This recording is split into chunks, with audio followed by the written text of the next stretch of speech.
आनंद रामायण आज की नहीं है, 700-800 साल पुरानी है। तुलसीदास जी से भी बहुत समय पुरानी है। तुलसीदास जी ने भी आनंद रामायण की बहुत सारी चीजें अपनी रामचरितमानस में दी हैं। तो आनंद रामायण ने हमारे मन की सारी तसल्ली कर दी है। 4 भाई एक युद्ध में लड़ रहे हैं, पिताजी भी हैं उस युद्ध में। अच्छा, इसको छोड़ो, जी। रामचंद्र जी, लक्ष्मण जी, भरत, शत्रुघ्न और लवकुश, ये 6 लंका में जाके लड़ रहे हैं। अब आगे मत बिगाड़ो, जो हो चुका, जो हमारे ऋषि लिख चुके, संत लिख चुके, उसका आनंद लो। बिगाड़ा थोड़ा ही उन्होंने एक अलग मल्टीवर्स में उस चीजों को लिख दिया, उसका आनंद लो। उनको लेकर तथ्य सत्य मत खोजो, क्या सत्य क्या तथ्य है। इसलिए हम राम लीला कहते हैं। राम जो है वो लीला कर रहे हैं। जब उनका वनवास का टाइम आया तो केकई और मंथरा दोनों को एज अ विलन पोर्ट्रे किया गया। अब लीला में वो कुछ भी कर रहे हैं, उन सब में किसी का दोष नहीं है। ना कैकेयी मैया का दोष है कि राम को वनवास भेजा। कैकेयी मैया अगर रामचंद्र जी को वनवास ना दे तो क्या है हमारे पास।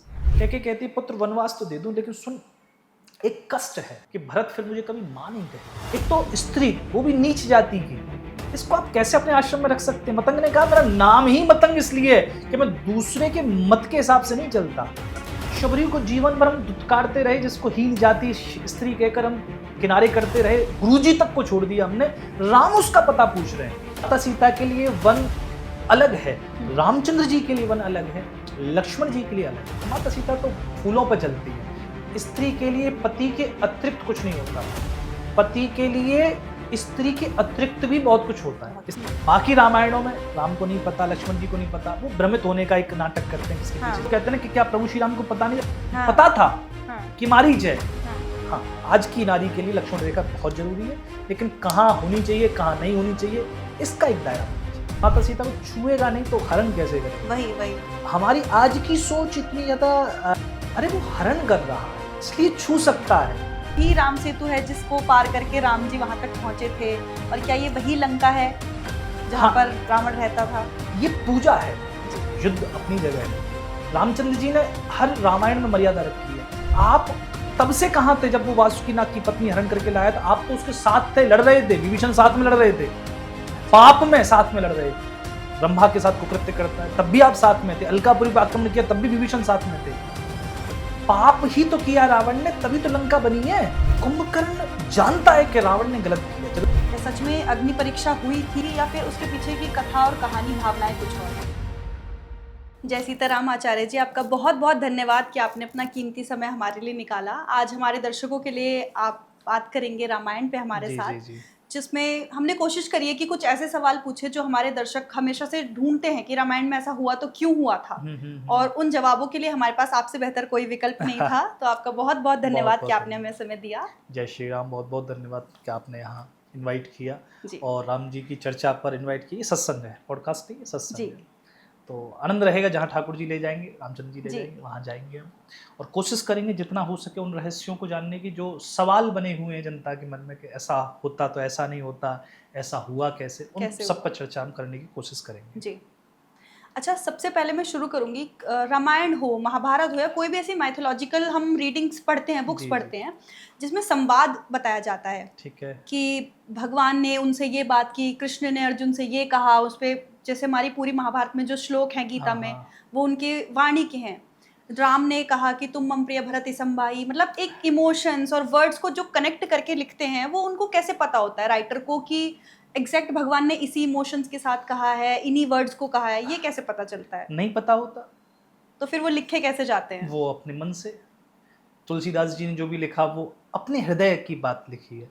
वाल्मीकि जी ने जो लिखा वो अपने हृदय से लिखा। एक घटना घटी, उस घटना को एक कवि, कोई भी राइटर प्रेजेंट करेगा, अपने तरीके से प्रेजेंट करेगा। वो तरीका अलग अलग है। कम्मन लिखते हैं तो अलग लिखते हैं, रंगनाथ रामायण के जब बुद्धा रेड्डी लिखते हैं तो अलग लिखते हैं, कृतवास अलग लिखते हैं, बहुभूति अलग लिखते हैं, कालिदास अलग लिखते हैं, अपने तरीके से लिखते हैं। इसलिए अलग अलग राइटर ने अलग अलग तरीके से लिखा, इसलिए अलग अलग रामायण बन गई, अलग अलग घटनाओं के जिक्र हो गए, अलग अलग राम बन गए। किसी में राम मर्यादा पुरुषोत्तम है, किसी में राम भगवान है, किसी में राम आम आदमी है, बिल्कुल साधारण व्यक्तित्व है, किसी में राम क्या कहते हैं बहुत बड़े योद्धा हैं, किसी में राम एक पहले से डिसाइडेड जीवन को जी रहे हैं कि भाई ये करना पड़ेगा। तो राम अलग अलग हो जाते हैं क्योंकि राम को लिखने वाले अलग अलग हैं। बस इतनी सी बात है। पर राम ने क्या कहा, जैसे तुम मम प्रिय भरत सम भाई, ये रामचंद्र जी का भाव है हनुमान जी के लिए। तो हनुमान जी का भाव को कैसे रिप्रेजेंट करेगा, उसको वो राइटर के लिए एक बड़ी चुनौती हो जाती है ना कि मैं तुमसे प्रेम करता हूं, ये कोई बात हुई? इस प्रेम का एक कहते हैं ना डेफिनेशन होनी चाहिए, इसका एक क्वांटिटी होनी चाहिए। अब क्वांटिटी बताने के लिए हाथ फैलाना जरूरी है। हाथ कैसे फैलाए एक राइटर या कोई भी कवि, कोई भी संत, तो वो ऐसे फैलाते हैं कि भरत के समान प्रिय है। और क्या कहते हैं, हनुमान जी जब पहली बार रामचंद्र जी से मिले तो पहली 15 मिनट के संभाषण में ही रामचंद्र जी हनुमान जी से कह देते हैं, सुन कप जी मानस जनि ऊना, ते मम प्रिय लक्ष्मण ते दूना। सुनो हनुमान, तुम मुझे लक्ष्मण से दुगने प्रिय हो। अब सोच रहे हो, हनुमान अभी मिले 15 मिनट पहले, तुलसीदास जी कहलवा रहे हैं कि रामचंद्र जी हनुमान जी से कह रहे हैं कि दुगने प्रिय हो। ऐसे नहीं, बराबर नहीं, दुगने। जी। प्रेम को दुगना करके बता दिया। अब इसके बहुत सारे अर्थ है कि दुगना क्यों कहा। दुगना इसलिए कहा जी। अब सोचो, लक्ष्मण जी 13 साल से विगत साथ में है रामचंद्र जी के, 15 मिनट पहले मिले हुए हनुमान जी को दुगना कर दिया जी। इसलिए दोना कर दिया कि लक्ष्मण भाई हैं, वो उनका सेवा करना धर्म है। हनुमान जो भी कोई रिश्ते में नहीं है, वो जो सेवा करने जा रहे हैं, जीवन भर की जो सेवा करने जा रहे हैं, वो अपरिमित है, उसका कोई मोल नहीं। इसलिए दुगना। दुगना क्यों कह दिया? लक्ष्मण जी के एक थोड़े से प्रमाद से कि मैया सीता ने कुछ कह दिया तो छोड़ के चले गए रामचंद्र जी के पास, सीता हरण हो गया। लेकिन वहीं हनुमान उनके पुरुषार्थ से सीता का पता लगेगा, इसलिए दुगना कह दिया। दुगना क्यों कह दिया? दुगना इसलिए कह दिया क्योंकि लक्ष्मण पत्नी को छोड़ के आए हैं, उर्मिला को ना 13 साल के लिए छोड़ा है। हनुमान जीवन भर के लिए छोड़ देते हैं, विवाह नहीं करते। किसके लिए? राम के लिए। इसलिए दुगने प्रिय है। दुगने प्रिय क्यों है? क्योंकि लक्ष्मण प्रिय है और सामने खड़ा हनुमान वो है जो लक्ष्मण के भी प्राण बचाएगा। भाई प्रिय के कोई प्राण बचाए तो अति प्रिय हो जाता है, इसलिए दुगने। जी। लक्ष्मण कौन है? लक्ष्मण देवता थे, शेष थे, मानव बने हैं। सामने कौन है? महादेव थे और मानव नहीं बने, बानर बनेंगे। किसके लिए? भगवान राम के लिए। इसलिए दुगने प्रिय हैं। इस तरीके से बात होती है, काव्यात्मक बातें हैं। किसी भी बात को कहने का तरीका क्या कहते हैं, कविता में अलग ढंग से आएगा, प्रस्तुत होगा। और कवि चाहता है उसको कोई क्वांटिटी देना। प्रेम को कोई क्वांटिटी दी नहीं जा सकती। तो वो रामचंद्र जी नहीं कह रहे, तुलसीदास जी कहलवा रहे हैं। रामचंद्र जी नहीं कह रहे, वाल्मीकि जी कहलवा रहे हैं। घटना एक ही रहेगी, उस घटना को अलग अलग तरीके से डिफाइन करना, क्या कहते हैं, एक अलग परिप्रेक्ष्य में दिखाने का कार्य जो करते हैं वो राइटर करते हैं। बट अगर हम एक्यूरेसी की बात करें कि लोग तो सुनी बातें या फिर जो हमने टीवी पे रामायण देखी उसी के अकॉर्डिंग अभी तक हम जज करते आते हैं।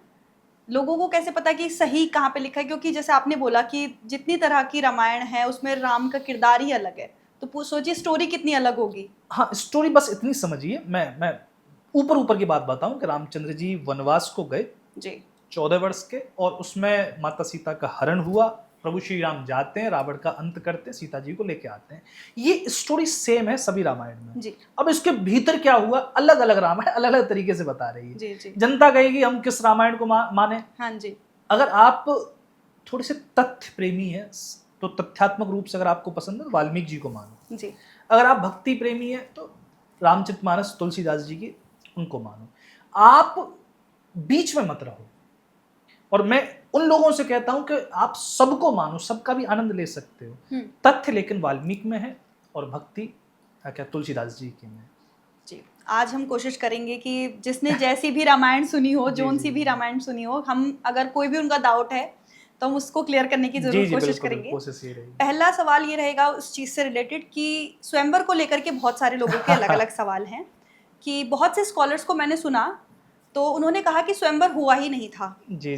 जैसा आपको सीरीज में दिखाया गया है, सीरियल्स में दिखाया है, या फिर आपने कहीं पे भी सुना है, पढ़ा है, ऐसा नहीं हुआ था। हाँ, धनुष राम जी ने तोड़ा था, वो भी जब उनको दिखाया गया तो एक क्यूरियोसिटी के लिए, क्योंकि योद्धा हैं तो उन्होंने क्यूरियोसिटी में धनुष उठाया और वो प्रत्यंचा चढ़ाई तो वो टूट गया, बट स्वयंवर नहीं हुआ था।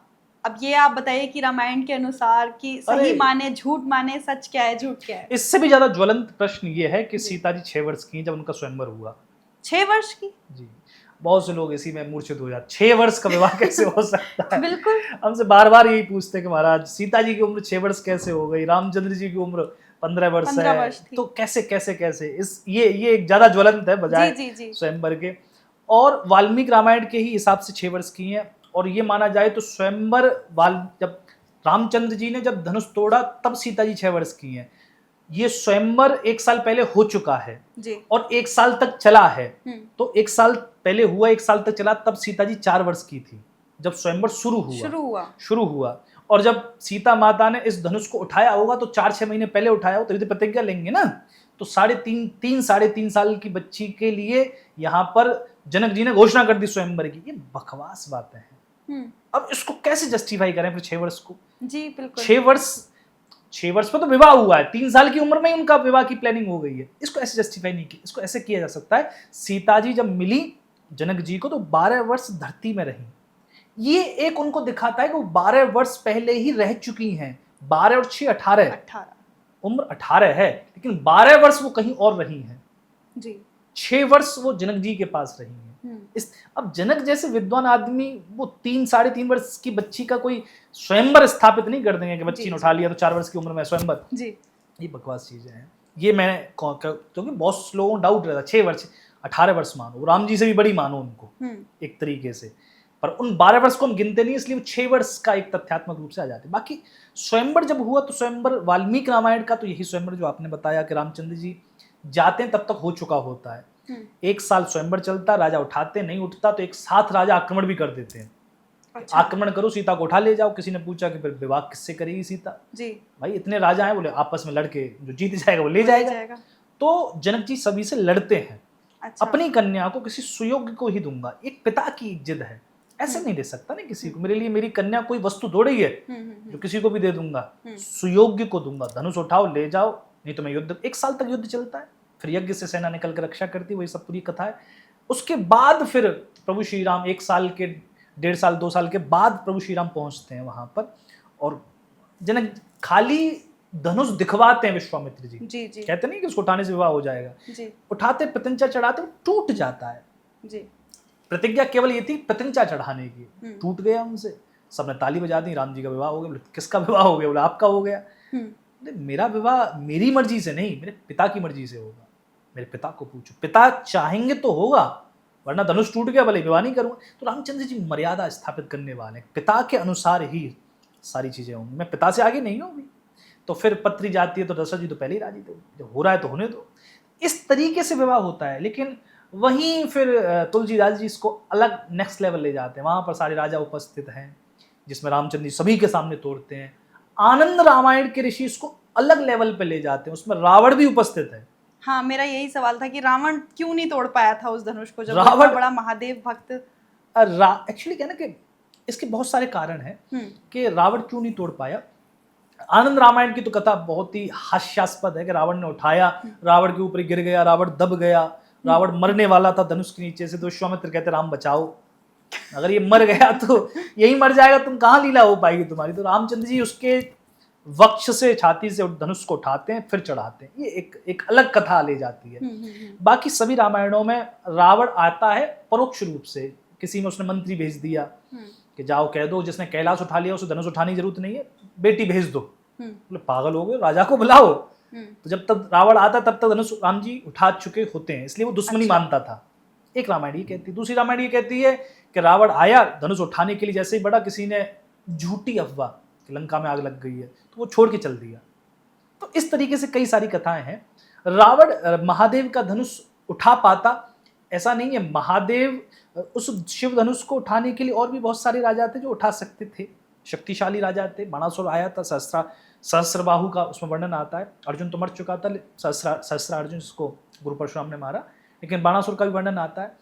लेकिन उठा क्यों नहीं? उसका कारण यह है कि वो धनुष धरती ने पकड़ रखा था, आध्यात्मिक कारण। सीता जी 2 बार दाव पे लगी हैं, एक बार जनक की सभा में, दूसरी बार अंगद ने दाव पे लगा दिया। अंगद ने रावण से कहा कि अगर जो मम चरण सकस सठतारी फिर ही राम सीता में, अगर मेरा पैर उठा देगा तो दुष्ट सुन सीता जी को तू रख ले, राम जी लौट जाएंगे। तो धरती ने पैर पकड़ लिया, भाई बेटी मेरी है तुम्हारी थोड़ी है। ऐसे ही जनक की उस सभा में धरती ने उस धनुष को पकड़ रखा है कि ये जो बेटी है मेरी है, मैं अपनी बेटी को किसी ऐसे वैसे राजा को नहीं जाने। ये भक्ति का एक माहौल है, भक्ति के तरीके से बातें हो रही हैं। और वो शिव धनुष अहंकार को खाता है। तुलसीदास जी वर्णन करते हैं वो अहंकार को खाने वाला, जितना अहंकार होगा धनुष नहीं उठेगा, उतना भारी हो जाएगा। उसको उठाने के लिए राम जैसा निरअहंकारी चाहिए, जो सिर्फ इसलिए नहीं उठा रहा सीता चाहिए, जो इसलिए नहीं उठा रहे कि मेरा कोई नाम होगा, गुरु की आज्ञा है, गुरु ने कहा उठाना है तो उठा दिया। तो इस तरीके से कई सारे इसके वर्णन है, कई सारी तरीकों से इसको हमने तो ये सुना था, एक तो भजन एक बहुत प्रचलित है, तुम उठो सिया श्रृंगार करो, धनुष राम ने तोड़ा है। दूसरा बहुत सारे ऐसे एस्ट्रोलॉजर्स और कथावाचक बताते हैं, वो जय जय गिरिवर राज किशोरी जो सीता जी ने जाके प्रार्थना की थी गौरा माई से कि वो जो धनुष है वो राम ही उठाएं, क्योंकि वो पहले मिली थी उनसे तो उनको प्रेम हुआ राम जी से। तो ये सब माता सीता कभी नहीं मिली प्रभु श्री राम से। अच्छा। पुरानी रामायणों में वाल्मीकि रामायण ले लो जी, आनंद रामायण के ऋषि, आनंद रामायण ने जो बदला है सारी रामायण, आनंद रामायण के बाद सारी रामायण एकदम से बदल गई। जी जी जी। आनंद रामायण को आनंद नहीं आया, उनको लगा कि ये माता सीता का प्रेम नहीं होगा मतलब धनुष से पहले तो कुछ चीज अधूरी रह जाएंगी। भाई माता सीता ऐसे थोड़ी ऑब्जर्व कर रहे हैं कोई भी राजा उठाएगा और मैं उसके साथ चली जाऊंगी, नहीं प्रेम होना चाहिए। तो वो झरोके से दिखवाते हैं, यहाँ बगिया में देखा वो झरोके से दिखवाते हैं। बाकी वाल्मीकि जी वर्णन नहीं करते कि माता सीता ने रामचंद्र जी को देखा, वो तो पहली बार तब देखती हैं जब वो वरमाला लेकर उपस्थित होती है रामचंद्र जी को। तो ये सब कथा कहानियां बनती इस तरीके से। अभी तो आगे और कुछ बनेगा, बहुत कुछ बनेगा। अमीश जी ने जो रामायण लिखी है, अमीश त्रिपाठी की रामायण है जिस पर पिक्चर बनने वाली थी, वो सब ठाकुर जी की विशेष कृपा रही कि नहीं बनी। तो उन्होंने जो लिखी है अमीश त्रिपाठी ने, तो उन्होंने तो ये लिखा कि सीता जी राम जी से पहले मिल लेती हैं, रामचंद्र जी को धनुष पहले ही लेके दे देती हैं, जो धनुष था, हाँ चुपचाप लाती हैं गुप्त रूप से, फिर रामचंद्र जी को प्रैक्टिस कराती हैं धनुष पर पतंजा चढ़ाने की। ये ही लिखी गई राम, और इसको करोड़ों लोगों ने पढ़ा है। ये कोई हंसी मजाक की बात नहीं है, बहुत गंभीर बात है। हमारी जो युवा पीढ़ी जेनजी जो भी कह लो आगे जो आ रही है, इसी को मानेंगे। सीता प्रैक्टिस करा रही है रामचंद्र जी को, उनकी रामायण में प्रैक्टिस करके तब रामचंद्र जी वास्तव में धनुष को जो है तोड़ते हैं। तो जितने अलग अलग अभी समय आगे बढ़ेगा, क्या ही लिखने वाले लोग, हम भयभीत हैं आगे आने वाले कथावाचकों से ज्यादा इन ऐसे राइटर्स से। तो बहुत कुछ होने वाला है। रामचंद्र जी का जो चरित्र हनन होने वाला है, वो रामचंद्र जी रक्षा कर सकते हैं खुद के चरित्र की, ऐसा कुछ करने वाले हैं। और जो परशुराम जी का संवाद हुआ था बाद में, तो लक्ष्मण जी और जो उनका एक बहुत ही इंटरैक्टिव संवाद दिखाया है सीरियल्स में कि बहुत जवाब वो रामचरितमानस तुलसीदास जी ने उसको आनंद दिया है, बाकी तो नहीं हुआ। लक्ष्मण जी बात भी नहीं करते वाल्मीकि जी के हिसाब से, वाल्मीकि के रामायण के हिसाब से तो रामचंद्र जी क्रोध में आ जाते हैं। अच्छा भाई परशुराम जी को देखो ना, परशुराम जी का चरित्र का जो आने की जो वो है, क्या कहते हैं, एक चरित्र आता है, एक अवतार आता है, उसकी वैलिडिटी पूरी हो चुकी है। भाई आप जिसके लिए आए, आपने दुष्ट क्षत्रिय राजाओं को मारकर एक चीजें स्थापित कर दी नहीं, अब आपका गुस्सा ही नहीं उतर के दे रहा। आपने क्रोध किया लेकिन उसको उतारना तो भूल गए ना आप। और आपको क्रोध करना चाहिए अब रावण पर, रावण बली है, अब रावण को छोड़ के राम पे क्रोध कर रहे हो। बिल्कुल। तो राम ये उनको रियलाइज करा रहे हैं कि आपके आने का उद्देश्य पूरा हो गया, अब आप व्यर्थ में क्रोधित हो रहे हैं। रामचंद्र जी ये बताना चाह रहे हैं कि जब क्षत्रिय दुष्ट हुए तब एक ब्राह्मण परशुराम आया, अब ब्राह्मण रावण दुष्ट है, तब एक क्षत्रिय राम आ रहा है। जी जी। वो ये बताना भी, एक बैलेंस तो करनी पड़ेंगी ना चीजें, वो इस बैलेंस को करने के लिए आए। जी जी जी। इसलिए फिर वे धनुष, रामचंद्र जी क्रोधित हो जाते हैं। रामचंद्र जी के जब क्रोध आता रामचंद्र जी को, तब एकदम से परशुराम देखते हैं, अरे अरे अरे मैं आवेश अवतार हूं, पूर्ण अवतार मेरे सामने खड़ा है। तब रामचंद्र जी अपने उस, तो ये दो तरह की लीला थी कि जनक जी ने धनुष टूटते हुए देखा, दशरथ जी बोले हमने तो नहीं देखा, तो दशरथ जी ने फिर वहां पर धनुष चढ़ते हुए देखा गुरु परशुराम का, जो रामचंद्र जी ने चढ़ाया। ये पिताजी को भी संतुष्ट की ना। आनंद रामायण की और भी सुंदर कथा है। आनंद रामायण में ये कथा है कि ये चले जाते हैं प्रभु श्री राम विवाह के उपरांत, अब लेकिन विवाह के बाद भी 12 वर्ष तक अयोध्या में रहते हैं, ऐसा थोड़ी है जनकपुरी दोबारा लौटे ही नहीं। तो दोबारा जब जनकपुरी लौट रहे, दोनों जनकपुरी आते हैं अगले साल, बुलाते जनक जी के आओ, अब तो आप मेहमान बन चुके, दामाद हो चुके। तब सारे भाई आते हैं, दशरथ जी आते हैं, बीच में राजा लोग घेर लेते हैं, बड़ा भयंकर युद्ध होता है, भरत जी मूर्छित हो जाते हैं। अच्छा। हाँ, फिर भरत जी के लिए संजीवनी लेने के लिए लक्ष्मण जी जाते हैं किसी ऋषि के आश्रम पर, संजीवनी लेके आते हैं, पूरा एक युद्ध का माहौल है। वो एक नई कथा ही है। हाँ, ये नई कथा सुनी हमने भी। मुझे बड़ा आनंद आया कि चारों भाई मिलकर एक युद्ध को लड़ रहे हैं। ये भी तो आनंद रामायण में कहता हूँ कि आनंद के लिए पढ़ो, सबको पढ़नी चाहिए। आनंद रामायण ने हमारे मन की और आनंद रामायण आज की नहीं है, 700-800 साल पुरानी है। तुलसीदास जी से भी बहुत समय पुरानी है। तुलसीदास जी ने भी आनंद रामायण की बहुत सारी चीजें अपनी रामचरितमानस में ली हैं। तो आनंद रामायण ने हमारे मन की सारी तसल्ली कर दी है। 4 भाई एक युद्ध में लड़ रहे हैं, पिताजी भी हैं उस युद्ध में। अच्छा, इसको छोड़ो जी। रामचंद्र जी, लक्ष्मण जी, भरत, शत्रुघ्न और लवकुश, ये 6 लंका में जाके लड़ रहे हैं, क्योंकि लंका में कुंभकर्ण का बेटा राजा बन गया था, विभीषण को उसने कैद में कर लिया था, मूलकासुर आ गया था, तो उससे लड़ रहे हैं। लंका पे चढ़ाई करी है द्वारा प्रभु श्री राम ने, जिसमें वानर सेना भी है, अयोध्या की सेना भी है। हम कह रहे हैं कि इस पर पिक्चर बननी चाहिए। क्या अद्भुत युद्ध रहा होगा जिसमें सभी लोग लड़ रहे हैं, सभी लोग लड़ रहे हैं। और माता सीता फिर उसके बाद पूरे लंका में प्रभु श्री राम के साथ टहल रही हैं, सारी चीजों को दिखा रही हैं कि यहाँ मैं रही, ऐसे रही। वो एक अद्भुत है आनंद रामायण। इसलिए मैं बार बार, लोग कहते हैं कि ये बिगाड़ रही है रामायण, ये आनंद है। रामचंद्र जी का चरित्र आनंद, अगर आनंद नहीं दे रहा आपको चरित्र तो फिर दिक्कत है।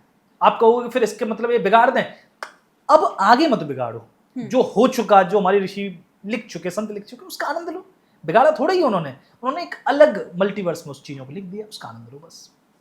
अच्छा, जब और एक ये तो आपने बहुत अच्छे से स्टोरी को बताया, बहुत नई नई स्टोरीज भी बताई, बट जब सीता माता वहाँ गई महल में, अपनी सारी माताओं का प्रेम पाया, राम जी भी अपनी सब माताओं के प्रेमी, मतलब खास रहे, सबसे प्रिय रहे, सबसे ज़्यादा प्रेम उनको माओ का मिलता था। पर बाद में जब वो उनका वनवास का टाइम आया तो केकई और मंथरा दोनों को एज अ विलन पोर्ट्रे किया गया रामायण में, कि इनकी वजह से पूरा रामायण हुआ। कई अब जाके कुछ लोग ऐसे बोलते हैं कि नहीं, केकई को पता था, प्रभु राम ने उनसे विनती की थी कि आप ये कदम उठाइए तभी मुझे वनवास मिलेगा। कुछ का ये भी कहना, और कुछ का कहना है कि नहीं, वो सिर्फ भरत को चाहती थी कि वही राज करे, तो इस वजह से वो चाहती थी। तो किसी ने आज तक भी आप देखो, किसी ने अपने बच्चे का नाम कभी केकई नहीं रखा। इस तरह की कथाएं चलती हैं। तो आपका क्या मानना है कि क्या सत्य है इसके पीछे? सत्य मत खोजो, पहली बात तो यह है जी। सत्य तथ्य मत खोजो, आनंद लो जी। राम जी हो चुके हैं। मोदी जी के 40 साल बाद, मोदी जी आज चले जाएं 10 साल बाद ही मोदी जी को लेकर 1000 सत्य होंगे। कोई कहेगा अच्छे थे, कोई कहेगा बहुत ही तानाशाही थे, कोई कहेगा बहुत ही दुष्ट थे, पूरा देश गर्त में, कोई कहेगा नहीं बहुत सिक्योरिटी पूरी अच्छी कर दी इन्होंने। तो मोदी जी को लेकर 10 साल बाद बात नहीं कर सकते, गांधी जी को लेकर आज बात नहीं कर पा रहे हम जी। ठीक है, तो रामचंद्र जी तो हजारों साल पहले हुए हैं, उनको लेकर तथ्य सत्य मत खोजो, क्या सत्य क्या तथ्य है। इसलिए हम राम लीला कहते हैं। राम जो है वो लीला कर रहे हैं। बिल्कुल। अब लीला में वो कुछ भी कर रहे हैं, उन सब में किसी का दोष नहीं है। ना कैकेयी मैया का दोष है कि राम को वनवास भेजा। कैकेयी मैया अगर रामचंद्र जी को वनवास ना दे तो क्या है हमारे पास, रामायण शून्य हो जाएगी। बिल्कुल। कौन सी रामायण पढ़ेंगे, कौन सी लीला पढ़ेंगे? वहीं मंथरा अगर न बहकाए कैकेयी को, तो मंथरा कैकेयी 2 संवाद, दो पात्र निकाल दो, पूरी रामायण शून्य हो जाएगी, सब खत्म हो जाएगा। अगले दिन राम राजा बन जाएंगे, सब ताली पीट देंगे, वही रामचरितमानस पूरी। क्या मिला हमें? कुछ नहीं मिलेगा हमें। इसलिए इसको हम लीला कहते हैं। इसमें जितने भी पात्र हैं, चाहे वो रावण स्वयं हो और भी जितने भी पात्र हैं, वो सब इस लीला में सहभागिता दे रहे हैं, ताकि एक लीला क्रिएट हो सके, एक ड्रामा, एक नाटक क्रिएट हो सके, और उस नाटक का आनंद भक्त लेंगे। हम जो कहते हैं ना कि ये क्यों करी लीला, इसलिए करी क्योंकि इसको हम सुन सुन के अपनी भक्ति बढ़ा सकें। वो भक्ति तुम्हें शांति देगी, वो भक्ति तुम्हें परमानंद देगी, वो भक्ति तुम्हें परमात्मा से मिलाएगी। इसलिए परमात्मा लीला करने के लिए आता है। तो कैकेयी, मैं ऐसी बहुत सारी कहानियां बता दूं, कैकेयी जानबूझ के भेजती हैं रामचंद्र जी को। अच्छा। राम जी स्वयं मांगते हैं उनसे वन, क्योंकि जब एक सुंदर सी कहानी है, कुमुदेंदु रामायण है दक्षिण की, इसमें रामचंद्र जी जाते हैं तो वो खुश नहीं होती कैकेयी। कैकेयी से पूछता है कि भैया तू इंतजार कर रही थी मैं राजा बनूं और प्रसन्न नहीं, बोले प्रसन्न कैसे हूं बेटा, तू जो मुकुट पहनेगा वो असली मुकुट नहीं है। ये छोटी सी कथा है। बोले मुकुट असली कहाँ गया? बोले असली मुकुट बाली के पास है। युद्ध हुआ था तेरे पिता का किसी राक्षस से, तो घायल हुए, तब बाली आ गया। बाली ने कहा दशरथ से युद्ध करो। दशरथ जी ने कहा दुष्ट, जब मैं ठीक हो जाऊं तब आइयो। बोले नहीं अभी लड़ना है। बोले अभी तो नहीं लड़ सकता। बोले या तो तुम लड़ो या पत्नी दे दो। कैकेयी को ले जाऊंगा, क्योंकि विजय का यही मतलब होता था कि क्या कहते हरण। बोले नहीं पत्नी तो नहीं दे सकते। तो कैकेयी कहते हैं कि मैं तो नहीं जाऊंगी, रघुकुल की लाज हूं, इसके अलावा मुकुट चाहिए, विजय श्री के लिए कुछ तो चाहिए। तो मुकुट बाली के पास है। यही कैकेयी कह रही है मुकुट असली नहीं है। राम जी बोले अभी धनुष लेकर जाऊंगा, बाली को मार कर ले आऊंगा। बोले सुन, ऐसे हजारों मुकुट रावण के पास है, कितनों को सब लाने पड़ेंगे। तब रामचंद्र जी कहते हैं तो इसके लिए मैया तू वनवास ले दे, वनवास की योजना बनेगी, फिर मैं रावण बाली सबको मारूंगा। तो रामचंद्र जी मांगते हैं कैकेयी से वनवास। कैकेयी कहती है पुत्र वनवास तो दे दूं, लेकिन सुन एक कष्ट है। कष्ट किस बात का? कि भरत फिर मुझे कभी मां नहीं कहेगा। और फिर कभी भरत ने मां नहीं कहा ना, कैकेयी को। तब प्रभु श्री राम कहते हैं कि भरत मानी कहेगा, कैकेयी कहती है कि मुझे कुल कलंक लग जाएगा वो मैं सह लूंगी, लेकिन पुत्र कभी फिर मुझे मां नहीं कहेगा। तब राम जी कहते हैं कि मैं वचन देता हूं, इस जन्म में तो मैं सही, अगले जन्म में तेरा बेटा बन के आऊंगा। तो कैकेयी देवकी बनती हैं, उनके गर्भ से राम कृष्ण बनकर आते हैं, स्वयं पुत्र बनते हैं। तो ये एक कथा है जिसमें कैकेयी बहुत अच्छे से क्या कहते हैं, और दूसरी कथा है जिसमें कैकेयी स्वार्थी हो जाती है अपने पुत्र के लिए कि अगर राम राजा बने तो राम के बाद कौन राजा बनेगा, उनके बेटे, उनके बाद उनके बेटे। भरत कहाँ है, भरत तो दास बन के रह जाएगा। यही होता था, पहला बड़ा बेटा राजा बना, उसके बाद उसके बच्चे, तो वो चाहती हैं कि भरत राजा बने। ये दशरथ जी का वचन था कैकेयी के पिता को जब शादी हुई थी कैकेयी से कि आपके ही जो दोहित्र होगा, कैकेयी का पुत्र होगा, वही राजा बने। गलती से राम बड़े हो गए, ये वाला एक क्लेश हो गया, राम बड़े हो गए। इसके लिए अश्वपति कैकेयी के पिता ने एक दासी भेज रखी है कि इस योजना को बनवाना, मेरा दोहित्र ही राजा बने। अच्छा, हाँ, तो वाल्मीकि स्पेसिफिक भेजा ही उसके लिए गया था। इसलिए वाल्मीकि रामायण में जब दशरथ जी घोषणा करते हैं कि राम को युवराज पद दे दूंगा मैं, तो किसी ने कहा कि भरत नहीं है, बोले भरत के आने से पहले अभिषेक कर दो। भरत के मन का मुझे भरोसा नहीं। ये वाल्मीकि रामायण में है, दशरथ कह रहे हैं इस बात को। तो इसका मतलब ये है कि भरत तो साधु हैं, लेकिन भरत जिसके दोहित्र हैं, जिस नाना, उसके नाना पे भरोसा नहीं है मुझे जी, क्योंकि योजना पहले तय हो चुकी है ना। अब दशरथ जी अपने वचन से मुकर रहे हैं, क्योंकि बड़ा बेटा राजा बनता है, इसलिए राम को राजा बना रहे हैं। तो ये आपको बहुत गूढ़ चीजें हैं, थोड़ी थोड़ी भीतर जाओगे तो आपको पता चलेगा कि हाँ ये भी चीजें हैं। अच्छा, और जब उनकी वनवास की यात्रा आगे बढ़ी जी, तो बड़ा ही एक अच्छा सा वो आता है, कॉन्सेप्ट आता है, केवट जी की कहानी आती है, कथा आती है कि कैसे उन्होंने मतलब प्रभु के चरण धोए, एक भक्त और भगवान के बीच का जो भी वो मोमेंट रहा, वो मैं चाहूंगी कि आप थोड़ा सा एक्सप्लेन करें हमारे भक्तों के लिए। केवट का चरित्र सबसे सुंदर है।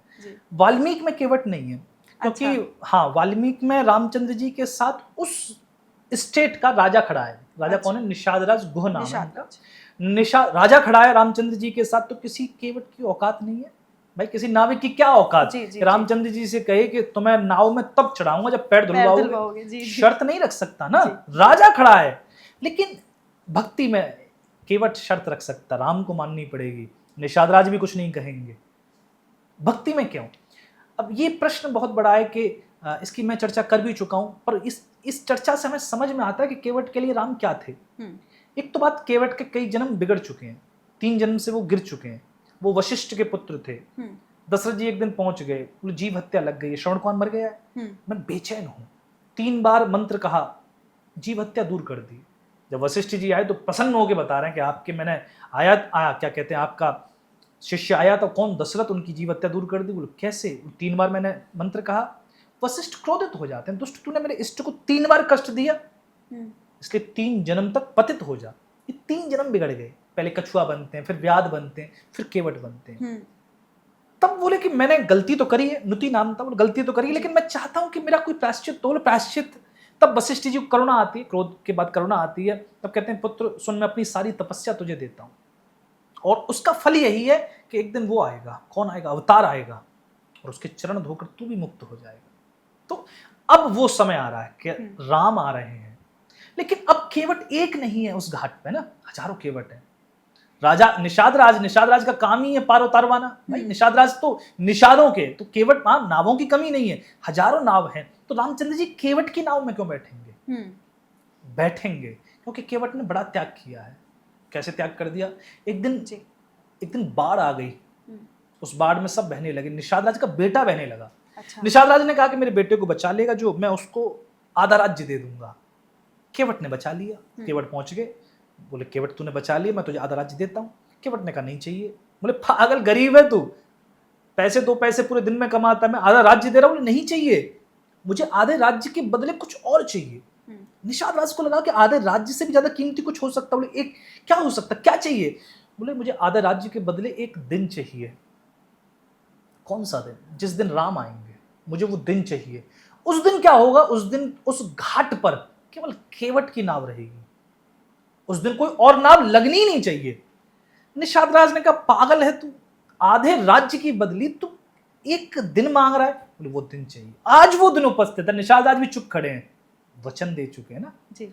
उस केवट ने आधा राज्य, गरीबी चुनी, दरिद्रता चुनी राम के चरण धोने के लिए।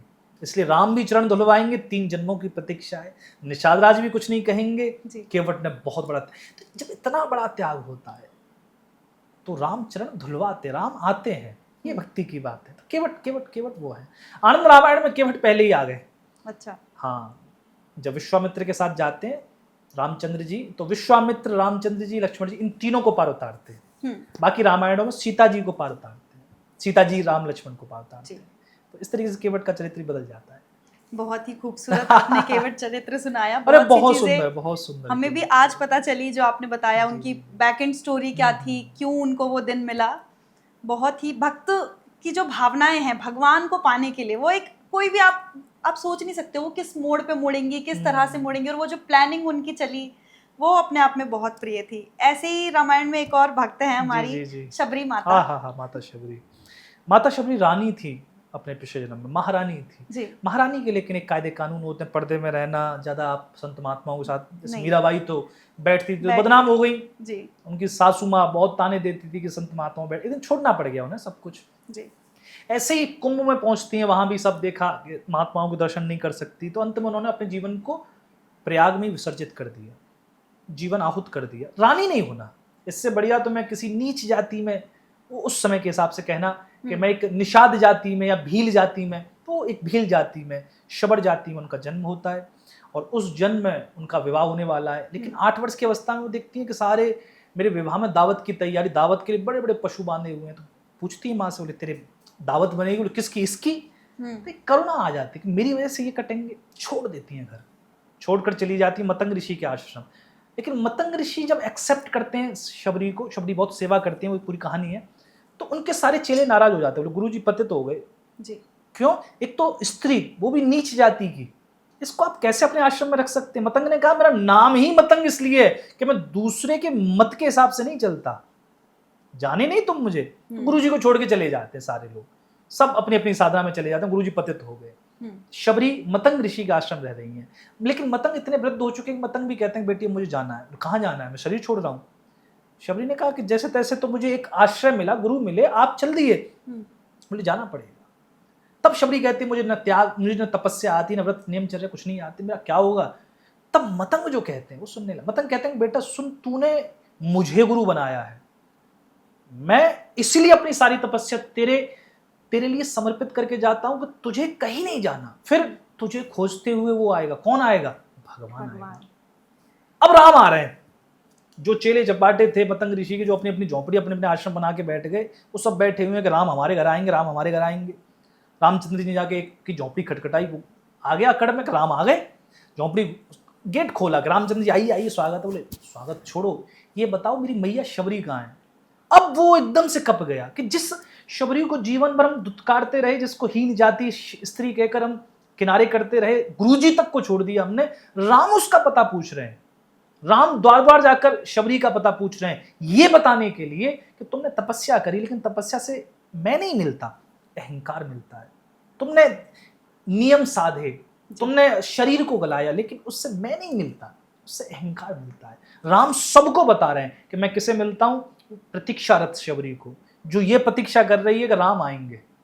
और कैसी प्रतीक्षा है? सुबह उठती है, चौका लगाती है, चौक पूरती है, सारे बुहारी करती है, फूल बिछाती है, प्रतीक्षा है, फल रख के बैठी है, पूरा दिन गुजरता है, सूर्य दोपहरी होती है, अस्ताचल को चला जाता है, फिर रोती है शाम को जब राम नहीं आते, लेकिन दूसरे दिन फिर प्रतीक्षा है, फिर तीसरे दिन ऐसे वर्षों प्रतीक्षा में राम कहते हैं जिसने प्रतीक्षा करी मैं उसको मिलता हूं, भाव को मिलता हूं ना, तब राम शबरी को मिलते। तो शबरी का चरित्र तमाचा है हमारे ऊपर कि कर्मकांड करते हो तुम, वो तुम्हारे लिए है, तुम कोई भी नियम साधते हो तुम्हारे लिए है।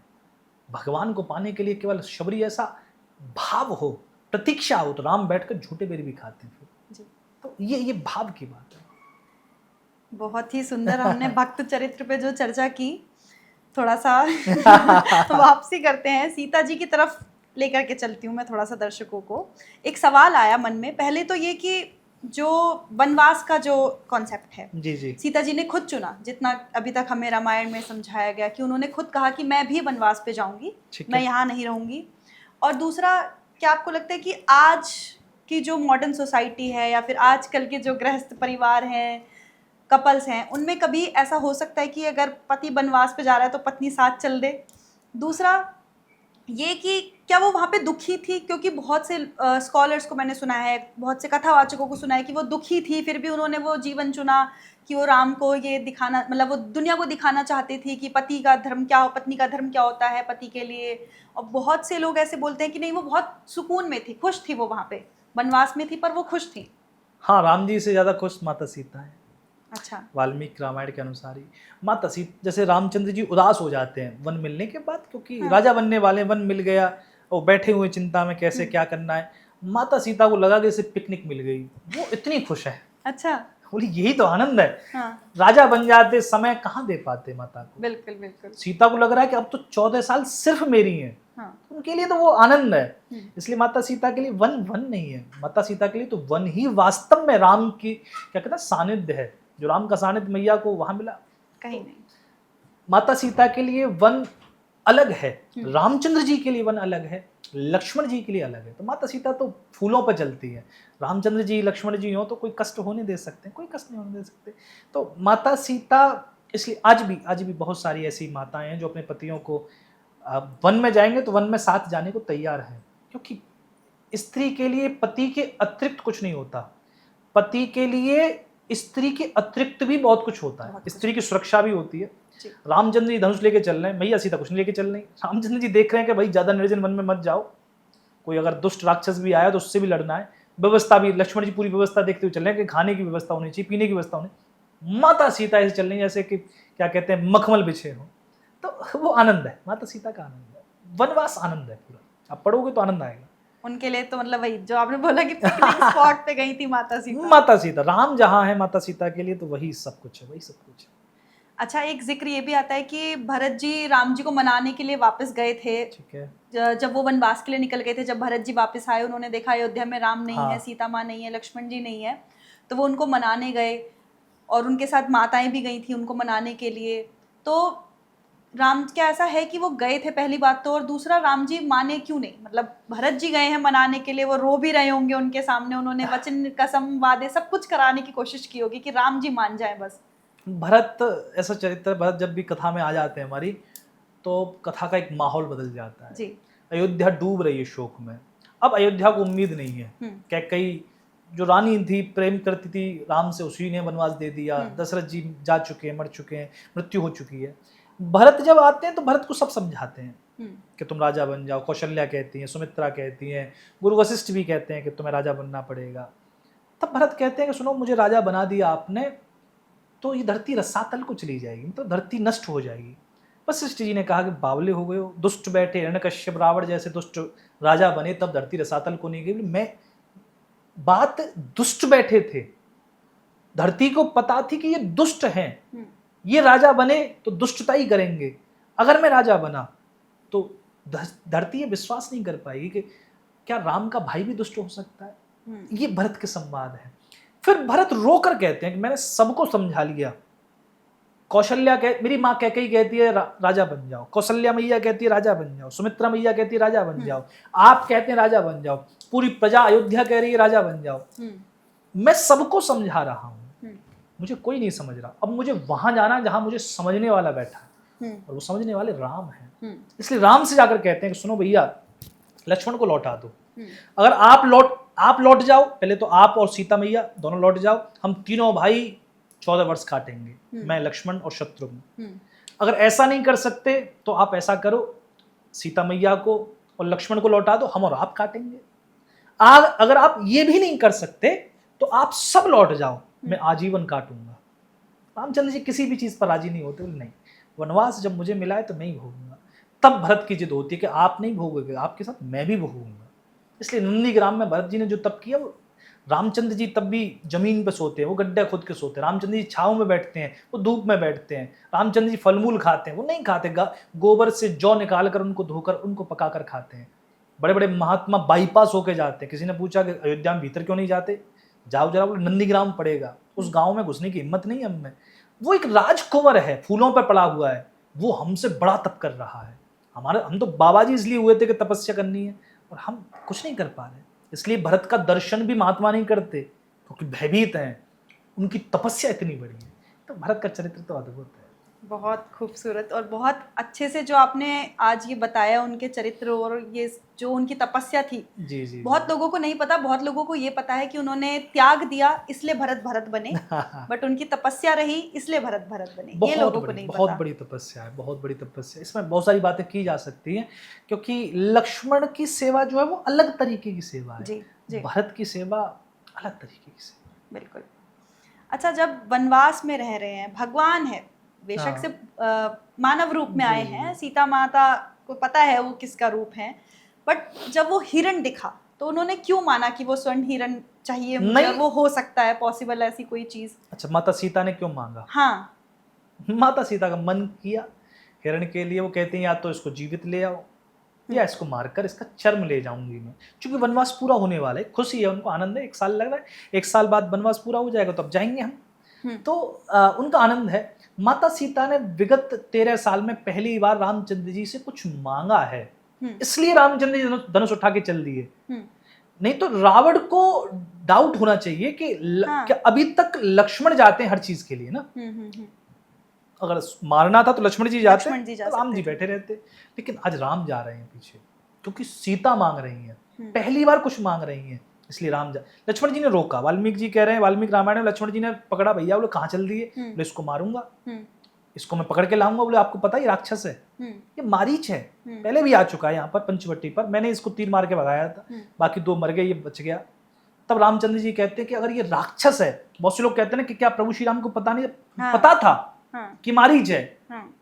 तब रामचंद्र जी कहते हैं कि सुनो लक्ष्मण, अगर ये मारीच है तब तो ये मरेगा, क्योंकि ये पहले बहुत से ऋषि मुनियों को खा चुका, आहार कर चुका है ना।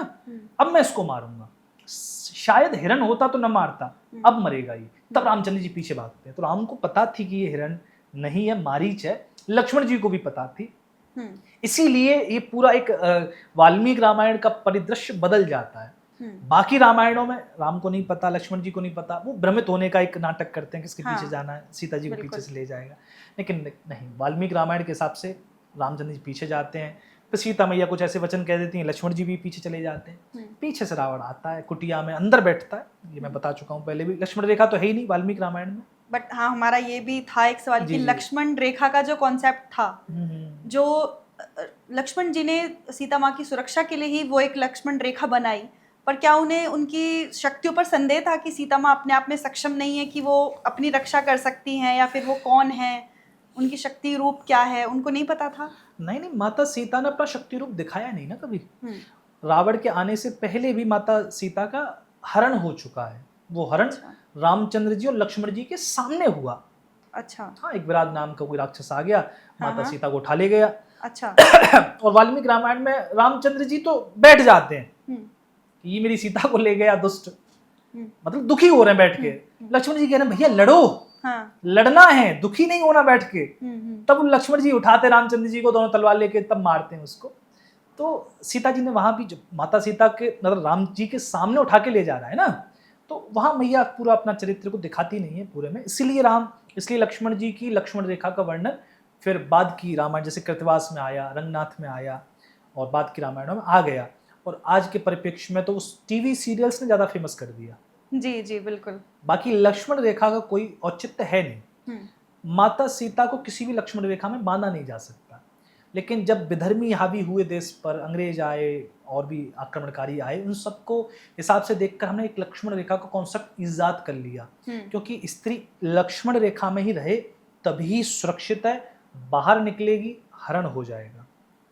बाहर का मतलब अब बहुत सारा जो फेमिनिज्म को सपोर्ट करती है, मैं वही कहने वाली थी कि जो आपने कहा है वो बहुत सारी फेमिनिस्ट लड़कियां और लड़के जो इस सपोर्ट करते हैं, उनको बहुत अलग तरीके से ले जा सकते हैं। मैं उनका सम्मान करता हूँ, जितनी भी नारीवादी समाज की जो नारियां हैं, ठाकुर जी उनको शक्ति दे। उनको शक्ति ये दे कि रात के 2 बजे वो टहल सकें। 2 चीजें हो जाए, या तो समाज इतना सुरक्षित हो जाए, कानून इतना सुरक्षित कर दे कि रात के 2 बजे वो सड़कों पर टहल सकें, और उनको कोई छेड़खानी का सामना या किसी भी बदतमीजी का सामना न करना पड़े। लेकिन जब तक नहीं हो रहा है तब तक अब आपको अपनी लक्ष्मण रेखा में रहना पड़ेगा। ऐसा नहीं कि आप रात को 2 बजे टहल रहे हैं, दिन में टहल लो, तो इसका आपको रखना पड़ेगा। दूसरी बात यह है कि हम फिर लक्ष्मण रेखा की वो भूल जाते हैं कि इसको कहाँ रोकना है। फिर स्त्री को हम लक्ष्मण रेखा देते देते देते देते फिर घर तक ले जाते हैं, फिर उसको हम दिन में भी नहीं निकलने दे रहे। हमारे इतने सब घरों में जाते हैं, घूमते हैं, कलेश ही इस बात की है, सास इसलिए दुखी है कि बहू बहुत ज्यादा साहब फरार घूम रही है, जी। वो दिन में भी नहीं निकलने देना चाह रही उनको। यहाँ पर मुझे प्रॉब्लम है। लक्ष्मण रेखा का एक दायरा होना चाहिए। लक्ष्मण जी ने लक्ष्मण रेखा ऐसा थोड़ी कि हर रोज खींच रहे हैं, बाकी रामायणों में खींची तो एक समय कि न तो भैया है न मैं हूं, तो रक्षा के लिए चाहिए ना, या तो राम रहते थे या लक्ष्मण रहते थे, आज दोनों नहीं है, तो इसलिए लक्ष्मण रेखा जरूरी है जी। एक दायरा पता हो ना, वो स्त्री को भी पता होना जरूरी है। ऐसा नहीं कि तुम अगर लक्ष्मण रेखा नहीं है तो तुम स्वतंत्र हो के तो रावण उठा ले जाएगा। आज भी दुष्ट रावण घूम रहे हैं ना, और रावण से ज्यादा निकृष्ट दुष्ट घूम रहे हैं, इसलिए तुम्हें पता होना चाहिए। और इस दायरे को कहाँ खत्म करना ये भी पता होना चाहिए। घर तक लक्ष्मण रेखा नहीं होनी, स्वतंत्र होनी चाहिए। तो मैं दोनों का सम्मान करता हूँ इसी वजह से। हाँ, आज की नारी के लिए लक्ष्मण रेखा बहुत जरूरी है, लेकिन कहाँ होनी चाहिए कहाँ नहीं होनी चाहिए इसका एक दायरा होना चाहिए। बिल्कुल, बहुत सुंदर आपने अपने विचार रखे इस पर, और आई होप कि जो भी फेमिनिस्ट आपकी आधी बात समझ के थोड़ा सा क्रोधित हुए हो तो पूरी बात सुन के उनका क्रोध शांत हो। वो इस बात पे भी हो जाएंगे, रात के 2 बजे हम क्यों रहे, आप तो इन सबको गुंडे मवालियों को गायब कर दो। नहीं हो, कर देंगे, समय लग रहा है, थोड़ा समय लग रहा है, ये भी गायब हो जाएंगे। अच्छा, ये वहां तक की बात रही जब सीता माता। अच्छा, मैं कॉन्सेप्ट पे आऊँ, लंका जाए उससे पहले एक ये भी बहुत सवाल आता है कि रावण ने उनका जो अपहरण किया वो बिना छुए किया या उनको जबरदस्ती उसमें बिठाया, अपने रथ में बिठाया था। और कुछ लोग ये इस चीज को बहुत बढ़ावा दे करके भी कहते हैं कि देखो रावण कैसा भी था पर उसने कभी सीता माता को उनकी इच्छा के विरुद्ध होकर के छुआ नहीं था, जबकि उसके पीछे एक श्राप था जिस वजह से नहीं छुआ। काफी बार लोग इस बात का भी तर्क देते हैं कि एक श्राप की वजह से नहीं छुआ। मतलब आपस में इस 2 गुट बने हुए जो रावण का सपोर्ट भी करते हैं कुछ, तो कि बहुत विद्वान था, बहुत शक्तिशाली था, फिर भी उसने कभी स्त्री पर उसकी इच्छा के बिना हाथ नहीं लगाया। अलग अलग रामायण अलग अलग बात करती हैं। वही हमने आपसे पहले कहा, वाल्मीकि रामायण में ऐसा कुछ फिल्टर नहीं है। वाल्मीकि रामायण में जब रावण का रथ टूट जाता है, जटायु तोड़ देते हैं, खर युक्तेन रावण, गधों के रथ से आया था, पुष्पक विमान नहीं लाया। उसके उड़ने वाले गधे थे, सोने के कवच बंधे हुए गधे थे। इसका एक पुष्पक विमान का जो कॉन्सेप्ट सुना है, पुष्पक विमान था उसके पास, वहां था लंका में। तो ये मॉडर्न अभी तो मूवीज बन रही है जिसपे पुष्पक विमान पे तो इतना आप देखिए कि उनको कमल का वो दे दिया गया है अभी तो, शेप की वो अपना शेप साइज सब कुछ बदल सकता है वो पुष्पक विमान जो है। कई बहुमंजिला था वाल्मीकि रामायण के हिसाब से। और पुष्पक विमान में रावण ऐसा नहीं सिर्फ ट्रेवल के लिए रहता भी था। अच्छा, हाँ, उसका जैसे कहते हैं कि अगर पार्टी करनी है तो कहाँ करनी है, पुष्पक विमान में करनी है। पुष्पक विमान एक पूरा एक घर था, बहुमंजिला घर कह लो, 7 मंजिला घर कह लो उसको। तो वो वहाँ सबसे ऊपर बैठकर आप पार्टी भी करते हैं। हनुमान जी जाते तो वो उस पुष्पक विमान को देखते हैं, उसमें रावण को भी देखते हैं, सारी कहानी है। अच्छा, तो पुष्पक विमान को नहीं लाता, छोटा सा उसको हरण करना है, उसके लिए वो इतना बड़ा विमान नहीं लाएगा। और उसके लिए वो एक उड़ने वाला रथ लाता है। रथ को जब तोड़ दिया जाता है जटायु के द्वारा, तब माता सीता को वो अपने कंधे पर बिठाकर, जो एक हम पिक्चर देखते हैं ना, उस कंधे पर बिठा के तब खुद उड़ता हुआ जाता है। उड़ने की शक्ति थी, उसमें तपस्या करी थी। तो ऐसे करके छूने का कॉन्सेप्ट क्या है कि है, माता सीता को छुएगा नहीं तो हरण कैसे करेगा। वही हमारी आज की सोच इतनी ज्यादा लो लेवल की हो चुकी है कि हम लगते हैं अरे सीता मैया को छू कैसे दिया। अरे वो हरण कर रहा है इसलिए छू सकता है, छू रहा है, छूने की वजह से तो मरा ही है। राम जी क्यों मार रहे हैं फिर उसको, जब इतना ही सम्मान था। जैसे कम्मन रामायण में तो कुटिया समेत उठा ले गया कि छूना ही ना पड़े। अच्छा, कुटिया समय थी वो क्या कहते हैं, माता सीता को उठा ले गया। तो अलग अलग रामायण में अलग अलग, लेकिन नहीं, यहाँ वाल्मीकि जी बिल्कुल रॉ है, उठा के ले जाएगा। विराट भी जब उठाता तो मैया सीता को उठा के ले जाता है। तो रामचंद्र जी इस बात से भी दुखी होते हैं मेरी सीता को किसी और ने स्पर्श कर लिया। इस बात को कहते हैं, वो डायलॉग है पूरा ये। तो वो स्पर्श करता है। और उस युग को समझने के लिए आपको उस युग में जाना पड़ेगा। उस युग में स्त्री को हरण करना, जैसे रावण की कहते हैं रावण ने सीता का हरण करके क्या पाप किया जी, आज पाप है। उस समय पुरुषार्थ समझा जाता था। रावण पहले भी हरण कर चुका है, महाभारत में न जाने कितने ऐसे हरण हैं जो हुए हैं। ठीक है, तो अब अगर कोई स्त्री का हरण कर रहा है तो उसका जो या तो पिता या पति या पुत्र रक्षा करेगा, तीनों में अगर शक्ति नहीं तो वो हरण कर ले जाएगा। वासुकीनाग की पत्नी ले आया रावण, नहीं लड़ पाया, वासुकी हार गया जी। तो हम उसको तो पाप नहीं कहते, और भी उसने कुकृत्य कीने हैं। तो पहले पुरुषार्थ समझा जाता था। अभी तक पढ़ोगे तो राजा महाराजाओं ने दूसरे पर आक्रमण किया, पूरा जनान खाना उनका उठा लाए, अपने यहाँ पत्नी बना के रखा, दासी बना के रखा। ये पुरुषार्थ समझा जाता रहा है इस देश में, पूरी दुनिया में। किसी की भी रानी हरण करके ले आना, पत्नी हरण करके ले आना, पुत्री के साथ तो विवाह करना पड़ जाता था, पुत्र वो अपनी बेटी दे देता था, तो एक विवाह का। तो रावण ने उस समय जो किया वो अपने पुरुषार्थ को दिखाने के लिए, राम ने जो किया मारकर रावण को वो अपना पुरुषार्थ दिखाने के लिए। ये पुरुषार्थ की बात है। उस समय के हिसाब से कुछ भी हम आज गलत सही कह सकते हैं, उस समय के हिसाब से ये चीजें नॉर्मल थी जी। वो टाइम ही ऐसा था, जैसा आपने पहले भी जिक्र किया कि कोई राजा जीतता था तो वो रानी को उठा के ले जाता था, या फिर यही वहां की औरतों पर सबसे पहले हमला किया जाता था, अपहरण होता था। नहीं, पद्म पुराण में सीधा स्पष्ट वर्णन भी है, अगर आपकी कोई पत्नी को उठा ले जाता है और उसके साथ बलात्कार भी करता है तो, और आप बाद में उसको ले भी आते हो, स्त्री को धन कहा गया कि धन का हरण भी हो सकता है, कोई ले भी जा सकता है, बाद में ले भी आते हो तो स्त्री जो ये आपका मधुमास पड़ता बसंत के बाद वो अपने आप पवित्र हो जाएगी। अच्छा, हाँ, तो सोचो शास्त्र कितने खुले हुई बातें कर रहे हैं कि अगर ऐसा कुकृत्य भी हो जाता तो वो पवित्र हो जाएगी बसंत के बाद। तो क्योंकि ऐसा होता था राजाओं का एक, आप पूरा जाओगे तो बहुत सारी चीजें आपको इस तरीके से मिलेंगी, ये सारी चीजें। बिल्कुल। अच्छा, जो अभी जिक्र कर रहे हैं, हम लंका तक पहुंच ही रहे हैं, तो ये भी बात कर लेते कि जो अभी के समय की जो मॉडर्न श्रीलंका है और राम सेतु का जो जिक्र करते हैं कि वो ही राम सेतु है जिसको पार करके राम जी वहां तक पहुंचे थे, और क्या ये वही लंका है जहां पर रावण रहता था? इसमें डाउट इसलिए होता है क्योंकि जो सेतु है वो 100 योजन का है। 100 योजन का मतलब 400 कोस का मतलब 1200 किलोमीटर लंबा है जी, जो राम जी ने बनाया जी। और जो आज हमें सेतु उपलब्ध है ये करीब करीब 40 किलोमीटर का है, 35-40 किलोमीटर का टुकड़ा है। तो जब राम जी 1200 किलोमीटर का बना रहे तो वो कहाँ गया, बाकी का पार्ट कहाँ गया? इतनी दूर तो लंका भी नहीं है जितना सेतु रामचंद्र जी ने बना दिया। कम से कम 50-100 बार अगर ऐसे वैसे कर दें, अप डाउन कर दें, तब जाके वो बनेगा। तो ये कॉन्सेप्ट समझ में नहीं आता लोगों को, इसलिए हम कह देते हैं कि ये वो सेतु नहीं है, ये वो लंका नहीं है, मॉरिशियस होगा या मालदीव होगा, या फिर एक जो पूरा का पूरा टापू जो था कन्याकुमारी के जस्ट नीचे, उसको आप नाम भी देते हैं, नाम मुझे याद नहीं आ रहा, पूरा एक विशाल टापू था, पूरा एक विशाल देश था, वही लंका था। अच्छा। बिल्कुल बिल्कुल जस्ट नीचे, अगर आप मैप में देखोगे तो उसका कुछ ऐसे नाम देते हैं, तो वो था मेनली लंका, वो थी, वहां तक बनाया। तो अलग अलग तरीके की अलग अलग धारणा है। राम सेतु इसलिए नहीं कहते क्योंकि ये मैच नहीं करता, इसका मेजरमेंट, पेरीमीटर, वो जो सारी चीजें मैच नहीं कर रही।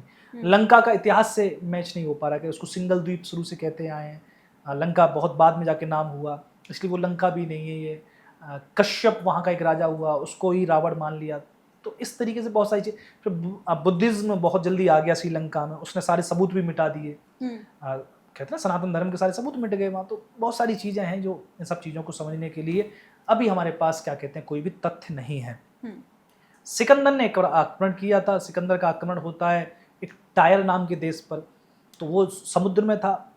2 किलोमीटर का पुल सिकंदर ने उस समय बनाया था, बड़ी मेहनत लगी थी, लेकिन पुल बनाया, गया पुल से सेना को लेकर और मारा सबको। तो जब सिकंदर 2 किलोमीटर का पुल बना सकता है तो रामचंद्र जी भी पुल बना ही सकते हैं। रामचंद्र जी अद्भुत, उस समय का समय और उस समय की टेक्नोलॉजी, वो टेक्नोलॉजी विज्ञान खो गया। राम सेतु राम नाम लिख के बना, ये कोरी बकवास है। अच्छा, ये बकवास है? ये कोरी बकवास है। और लोग तो इसी पे मानते हैं कि राम के नाम का पत्थर भी तर गया। नहीं, कोरी बकवास इसलिए क्योंकि वाल्मीकि जी इसका वर्णन नहीं कर, वाल्मीकि जी कह रहे पूरी आर्किटेक्चर है पूरा इसका। आर्किटेक्ट इसके नल है, इसको राम सेतु भी नहीं कहते, इसको वाल्मीकि जी ने नल सेतु कहा है, तो नाम ही अलग है इसका। तो नल ने इसको बनाया है और इसको बहुत ही इंटरलॉकिंग सिस्टम से, और पूरी एक पद्धति है उसकी। लेकिन अब बाद के जो कवि हुए, बाद के जो राइटर हुए, उनको लगा कि क्या ही समझाएं जनता को, मतलब उनको लगा कि इसमें कुछ भक्ति आनी चाहिए। तो उन्होंने भक्ति के लिए फिर राम नाम लिख दिया पत्थरों पे, कि राम नाम लिख से तैरने लगे और तैर कर ही बन गए। तो उनका वो कॉन्सेप्ट आ गया। बाकी मूलतः जो बना वो कुछ ना कुछ विज्ञान था, जिसको आज हम भूल गए। और हो सकता है कि ये वही सेतु जो है आज हमारे पास उपलब्ध है। पर एक प्रश्न सोचने का है कि रावण जो था, रावण लंका में रहता था, रावण ने त्रिलोकी को विजय कीना था, भारत को विजय किया, पूरे आर्यावर्त को उसने विजय किया। रावण अपनी सेना कैसे लेकर आया? बिल्कुल, वो भी उसी सेतु से क्रॉस करके आया। नहीं, क्या? सेतु तो राम जी ने राम बनवाया जी ने ना। बनाया। रावण ने जब युद्ध लड़ा, जी। रावण तो राम जी से भी कम से कम 6-7 पीढ़ी पहले आ चुका है ना, अरण्य से लड़ चुका है वो। जी। तो रावण भी तो किसी मार्ग से लाता होगा सेना को। क्या उसके पास नेवी थी जिससे वो लेके, वो नेवी होगी उसके पास, क्या कहते हैं। तो वो सब वर्णन है बहुत सारी चीज़ों का। पद्म पुराण में एक वर्णन आता है जिसमें रामचंद्र जी युद्ध के बाद विभीषण से मिलने जाते हैं। विभीषण दुखी हैं। विभीषण ने पूछा दुख का कारण, और महाराज आप एक पुल बना गए हो, उसके कारण दुखी। बोले दुखी क्यों? बोले आनंद है वो तो। दुखी इसलिए क्योंकि कोई भी आ जाता है उससे और मुझे युद्ध करने पड़ते, प्रभु उसको कर दो। तो रामचंद्र जी लौटते तोड़ देते हैं पुल को, इसलिए आज जो हमें दिखता है स्वरूप वो टूटा हुआ दिखता है कि रामचंद्र जी उसको, क्योंकि लंका सुरक्षित तभी रहेगी जब पुल नहीं रहेगा।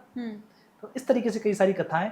बाकी लंका और पुल मैंने बताया ना, इसी मेजरमेंट की वजह से हमें थोड़ा सा कन्फ्यूजन रहती है कि ये वो लंका है कि नहीं, ये वो लंका। आपको कई सारे विद्वान, कई सारे जो रिसर्च करने वाले हैं वो अलग अलग जगह मानते हैं। कुछ मानते हैं कि वो गुजरात में थी, कुछ मानते हैं कि उड़ीसा में थी, कुछ मानते हैं कि वो मालदीव में थी, कुछ मानते हैं कि वो जो कन्याकुमारी के बाद जो एक टापू था उसमें थी। अलग अलग जगह अलग अलग मान्यताएं हैं लंका को लेकर। बहुत सारे ऑथेंटिक जो लोग हैं वो तो उड़ीसा में मानते हैं। अच्छा। क्योंकि उड़ीसा के क्या कहते हैं उत्तर में विंध्याचल का बहुत बार वर्णन आता है, जहाँ रावण अपने ऐशो आराम अय्याशी के लिए जाता था, विलासिता के लिए जाता था। तो उड़ीसा में मानते हैं। अलग अलग जगह अलग अलग चीजें हैं। ठीक है। आई होप कि जो भी लोगों को राम सेतु और श्रीलंका को लेकर के कंफ्यूजन था कुछ नहीं, और क्लियर हुआ होगा। नहीं, कुछ क्लियर होगा और कंफ्यूज हो जाएंगे। ये भी बात क्लियर कुछ नहीं है। आस्था से मानो, हमें क्या करना, ये राम सेतु है कि नहीं वो नहीं है। बिल्कुल, हमें बस ये करना है कि भक्ति हमारी इस राम सेतु में जुड़नी चाहिए। ये राम जी ने बनाया है तो राम जी ने ही बनाया है। बिल्कुल, भक्ति से मानो, हमें क्या करना।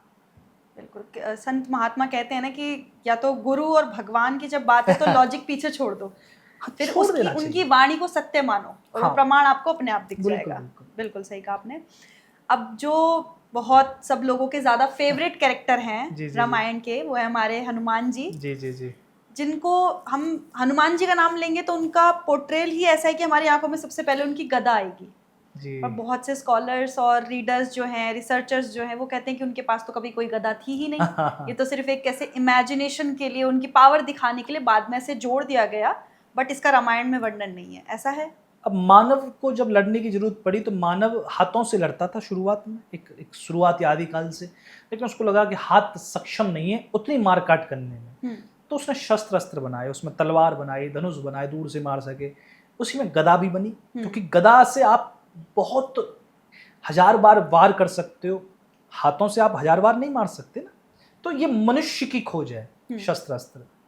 हनुमान जी मानव नहीं है, बानर है वाल्मीकि जी के हिसाब से। और वो वाले वानर नहीं है जो आज के बंदरों को हम वानर कहते थे। बिल्कुल।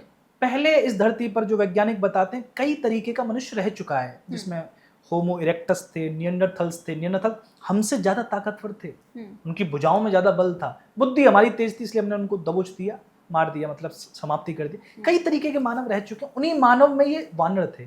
तो हनुमान जी की जो क्या कहते हैं पूरी सभ्यता है वो अपने आप में इतनी शक्तिशाली है कि उनको गदा की जरूरत नहीं है। वो अपने मुष्टिका से ही मार सकते हैं, और इतना मार सकते हैं जितना गदा से कोई नहीं मार सकता। इसलिए इंद्रजित जब भी युद्ध भूमि में आया हनुमान जी के सामने नहीं पहुंचा। किसी ने पूछा कि हनुमान जी बार बार ललकारते हैं कि दुष्ट मेरे सामने तो आ, वो नहीं आता।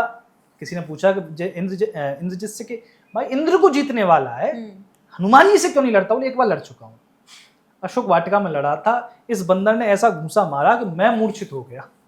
मुझे जैसे तैसे मेरे सैनिकों ने पानी वानी छिड़क के मुझे होश आ गया। ये बड़ी बात है, मैं इससे नहीं लड़ूंगा।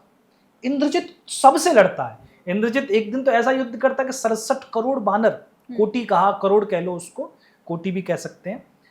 तो 67 करोड़ बानरों को उसने सरसैया पर सुला दिया। हनुमान जी नहीं उसमें थे, केवल एक हनुमान जी बचे और विभीषण, दो ही बचे। तो हनुमान जी पर उसकी माया जाल या कुछ शक्ति का प्रहार होता ही नहीं है। ऐसे रावण पहुंच जाता है एक दिन जोश जोश में। हनुमान जी कहते हैं दुष्ट क्या मेरे इन बानरों को मारता है, मुझसे लड़ ले। बोले तुमसे लड़ लूंगा। बोले एक बार का युद्ध होगा, एक बार तू मार, एक बार मैं मारूंगा। तो रावण कहता है कैसा, ठीक है मारो। हनुमान जी से कह रहा, वाल्मीकि रामायण में भी वर्णन है, रामचरितमानस में भी। तो जब हनुमान जी से कहता है कि मारो, तो हनुमान जी कहते हैं कि मैंने मारा तो तू फिर मारने लायक नहीं बचेगा। इसलिए एक मुष्टिका तू मार पहले। तो रावण अपनी क्या कहते हैं जो उसकी 20 भुजा थी, 20 भुजा से हनुमान जी पर प्रहार करता है। तो हनुमान जी घुटने टेक देते हैं, जान उठेक कपे भूमि न गिरा। हनुमान जी उठकर प्रशंसा करते हैं, बहुत बल है तुझमें, मेरे घुटने टिकवा दिए। अब हनुमान जी कहते हैं मैं मारूंगा। अब रावण को पता है कि हनुमान का मुष्टिका कितनी जोर की है, तो हनुमान जी अपनी पूरा बल लगाते हैं इसमें। और जैसे ही बल लगाते हैं, अब हनुमान जी जिसको मारना चाहें वो बच तो नहीं सकता, और रावण को 2 से ही खतरा है। ऐसा नहीं राम ही मारेंगे, बिल्कुल। मानव और बानर दोनों ही मार सकते हैं। मतलब रावण हनुमान जी के द्वारा भी मर सकता है। अच्छा। हाँ, रामायण के हिसाब से हनुमान जी भी मार सकते हैं। हनुमान जी ने जैसे ही अपनी मुष्टिका बनाई, ब्रह्मा जी आ गए। ये जो आपने डिग्री, हाँ आपने जो 360 कर दी है, इसको कम करो। तो हनुमान जी कम करते हैं, 180 पे ले आते, 90 डिग्री ले आते हैं। हाँ। नहीं और कम करो। तो हनुमान जी बहुत आराम से मारते हैं, उतने में मूर्छित हो जाता है रावण। रावण जब उठता तो प्रशंसा करता है कि वाह वाह वाह वाह, क्या मारा आपने, मुझे मूर्छित कर दिया। रावण 2 ही बार मूर्छित हुआ है। एक बार जब सहस्त्रबाहु से लड़ा था, तो सहस्त्रबाहु ने अपनी 1000 भुजाओं से रावण के ऊपर गदा का प्रहार किया था, उसके वक्ष पर, तब मूर्छित कर दिया था। दूसरी बार हनुमान जी के मुक्के ने मूर्छित किया था। तो कहता है कि मैं 2 ही बार मूर्छित हुआ हूं, दूसरी बार तुम कर पाए हो। सामर्थ्य नहीं है किसी की मुझे मूर्छित कर दे। हनुमान जी बोले बावले, मुझे दुख इस बात का कि मैं तुझे मूर्छित कर पाया। मेरे मारने के बाद तू मरा नहीं, मुझे अपने बल पर मुझे ग्लानि हो रही है कि मेरा बल इतना ही है कि तुझे केवल मूर्छित कर पाया। तो ये हनुमान जी का बल है, उनको गदा की जरूरत नहीं है। लेकिन मानवीय एक कल्पना है कि हनुमान जी के हाथ में कुछ तो हो। हनुमान जी को सीधा सीधा आप खड़े कर दो तो बाली जैसे लगेंगे, बाली में, सुग्रीव में, फिर किसी में कोई अंतर नहीं रह जाएगा, अंगद में। तो हनुमान जी को अलग दिखाने के लिए फिर गदा का आविष्कार किया गया। बाकी रामायणों में, अलग अलग रामायणों में तो वो गदा हनुमान जी के साथ फिर ऐसी बंध जाती है कि हनुमान जी गदा के साथ है तो हनुमान जी लग रहे हैं, गदा के साथ नहीं है तो हनुमान जी लगते ही नहीं। बाकी हनुमान जी पेड़ों को उखाड़ देते हैं, पेड़ों को उखाड़ कर उन्हीं को गदा बना लेते हैं। वो अद्भुत लड़ते हैं। कभी जैसे एक हल्क मूवी है, जी कुछ उस तरीके से आप कर सकते हो। जब हल्क लड़ता है, हल्क को छोड़ दो आप युद्ध भूमि में, तो हनुमान जी उस तरीके से लड़ते हैं। उनके बल का अपरिमित बल है हनुमान जी में, कोई सामी नहीं है उनके सामने। रावण जब अंगद जब आता है तो अंगद से कहता है कि तेरे पास है ही कौन, तेरी सेना में राम दुखी है सीता की वजह से, राम के दुख से लक्ष्मण दुखी है, तेरी सेना में है कौन, बूढ़ा जामवंत है, तेरा चाचा कायर है वो सुग्रीव भाई को छोड़ के भाग आया था, और तू मेरे सामने खड़ा है, तेरी सेना में है कौन, मेरा डरपोक भाई मिल गया तुम लोगों के सामने। अंगद ने कहा कोई नहीं बचा, बोले कोई नहीं है, केवल एक है कप एक महाबलशीला, केवल एक ही है तुम्हारी सेना में। कौन? बोले जो पहले आया था बंदर। कौन सा बंदर? जो लंका में आग लगा गया था। बोले हाँ वही, केवल वही एक बानर है जो ताकत रखता है, बाकी सब बेकार है। अंगद जी तब वहां पर पूछते चल ठीक है, बल तो तूने देख लिया, पर तूने ये क्यों कहा है कपि एक महाबलशीला, कि वो शीलवान भी है, शीलवान का चरित्रवान भी है, उसके अंदर शील है, चरित्र कहाँ देख लिया? बोले देख लिया। कब? कि उस वानर ने मुझे सोते हुए देखा मेरे महल में, और सोते हुए मुझे मारा नहीं, सोते हुए मारा नहीं, यही उसका शील है। हनुमान कौन है? जो रावण को सोते हुए देखते फिर भी छोड़ आते हैं, बोले सोते पे वार नहीं करूंगा। इसलिए है कप एक, वो बल में भी उत्तम है और शील भी उसका उत्तम है। तो रावण केवल एक ही की तारीफ करता है, वो हनुमान जी की तारीफ करता है, अंत राम जी की तो तारीफ करता ही नहीं है अंत तक वो। ये तो हनुमान चरित्र बताया, और जो हमारे चैनल पे भी ना बहुत सारे ऐसे हनुमान भक्त ही हैं, जब भी हम हनुमान जी से रिलेटेड बात करते हैं उनको बड़ी प्रशंसा होती है, उनको बड़ा मजा आता है। तो आई होप कि उनको तो ये बात बहुत ही अच्छी लगेगी, उनके हनुमान जी किस तरह से लड़े और क्या उनका चरित्र था। बाकी रावण के जब चरित्र की बात करते हैं तो एक तारीफ उसकी ये भी करते हैं कि वो ब्राह्मण था तो वो अपना काम बहुत अच्छे से जानता था। कि वो जब वो युद्ध से पहले जब यज्ञ करवाना था राम जी को, तो उसके लिए उसको चुना गया था यज्ञ करवाने के लिए, तो वो सीता माँ को साथ लेकर के गया था अपना। क्या ये सच में ऐसा हुआ था? कि एक अलग रामायण है, कम्मन करके एक रामायण है, जिसमें रामचंद्र जी स्थापना करते हैं रामेश्वरम की, महादेव की। अब कोई चाहिए उसमें, तो पंडित चाहिए ना, तो महापंडित कौन है? वो रावण है। तो जामवंत जी को भेजते हैं, जामवंत जी इनवाइट करने जाते हैं। रावण भी हंसता है कि राम शत्रु हैं, मुझे इनवाइट कर रहे हैं। लेकिन महापंडित तो है ही, उस जैसा विद्वान कौन? भाई शास्त्र उसने अपनी खोपड़ी में उतार लिए हैं ना, हृदय में नहीं उतर पाए, वो बात अलग है, लेकिन खोपड़ी में उससे ज्यादा तो विद्वान कोई है नहीं। 10 सिर का मतलब यही है कि 10 के बराबर बुद्धि रखता है जी। तो रावण कहता है मैं आऊंगा, बिल्कुल आऊंगा। जामवंत कहते हैं सामग्री पूरी करके तुम ही ले आना, क्योंकि आप हमें दोगे पर्चा बना के, ऐसा होता है ना, पंडित जी को दे दो पर्चा, पंडित जी कहते हैं मैं खुद ले आऊंगा, कुछ रह जाता है, कुछ ना कुछ रह जाता है, पंडित जी तो तुम्हें देंगे तो तुम छोड़ दोगे, जामवंत जी कहते हैं पूरी सामग्री तुम ही करके लाना। जामवंत जी को पता है ना कि पूजा कैसे होगी, सामग्री मतलब ये था कि बिना पत्नी के तो पूजा नहीं हो सकती। तो रावण सीता को लेके चलता है, सीता को लेके आता है, हनुमान जी तो कहते हैं कि चटका दूं जरा मैं इसको यहीं पे, वानर तो जोश में आ जाते हैं ना, बोले सीता को यहीं क्या कहते हैं, क्यों नहीं मारा राम जी ने, ये भी तो बड़ा प्रश्न है। फिर राम कह रहे हैं कि मर्यादा जब रावण रख रहा है कि वो सीता को ला रहा है तो हमें भी तो मर्यादा रखनी चाहिए ना, ये पूजा है, युद्ध अपनी जगह है। रामचंद्र जी ने हर रामायण में मर्यादा रखी है। इंद्रजित का जब अंत कर दिया, इंद्रजित मारा गया, तो अगले दिन बानर बोले गए लड़ो, बानर तैयार थे, बोलो आज्ञा दो प्रभु, उधेड़ देंगे पूरी लंका को। अब आज युद्ध नहीं होगा। बोले क्यों युद्ध नहीं होगा? बोले आज लंका का राजकुमार मारा गया है। राम जी की चरित्र की उच्चता देखो, शोक है लंका में, और शोक में जो कमजोर है उस पर वार हम तो नहीं करेंगे, रावण को आने दो। तो राम वार नहीं करते, ऐसे राम क्या कहते हैं परिचय देते शत्रु कैसा होना चाहिए, तो राम वहां रोक लेते वानरों को, पूजा पाठ कराता है। अंत में रामचंद्र जी बोले आशीर्वाद तो दे दो। पंडित जी बोले आशीर्वाद भी है। बोले कैसा आशीर्वाद? बोले विजयश्री का चाहिए। तब रावण विजयश्री का आशीर्वाद देता है रामचंद्र जी को। युद्ध किससे होने वाला? रावण से। लेकिन रावण अपना धर्म भी जानता है कि मैं जिस मैं पुरोहित हूं ना इस समय, पांडित्य का कर्म कर रहा हूं, आशीर्वाद विजयश्री के जजमान को दूंगा पूरा। सीता को बिठाता राम जी के बगल में, पूजा पाठ के बाद सीता जी को लेके भी आता। तो ये कम्बन रामायण है, ये कवि की अपनी एक कल्पना है, अपना एक आनंद है, और भक्ति में आनंद ही सर्वोपरि है। इसमें ये नहीं कि तथ्य है कि सत्य है कि नहीं है, ये अपना आनंद है। अच्छा, युद्ध संपन्न हुआ, सीता माँ राम जी से मिली, तब तो उनके साथ ही जाने के लिए चली, अब तो कोई रावण भी बीच में नहीं था, बट बीच में एक अग्नि परीक्षा आई। क्या सच में अग्नि परीक्षा हुई थी? और जिस तरह से मूवीज में और सीरियल्स में पोर्ट्रे किया गया, दिखाया गया, ऐसे हुई थी, या फिर उसके पीछे की कथा और कहानी भावनाएं कुछ और थी? अग्नि परीक्षा जैसे आप कह रहे हो वैसे ही हुई थी। सीता माता आती हैं, मैं इसको बता चुका हूँ कई बार, और अच्छे से बताने का मतलब यही है कि सीता माता ने जो अग्नि परीक्षा देनी है वो सीता माता का कर्तव्य था कि देनी पड़ेगी, इसमें इफ एंड बट चल ही नहीं सकता।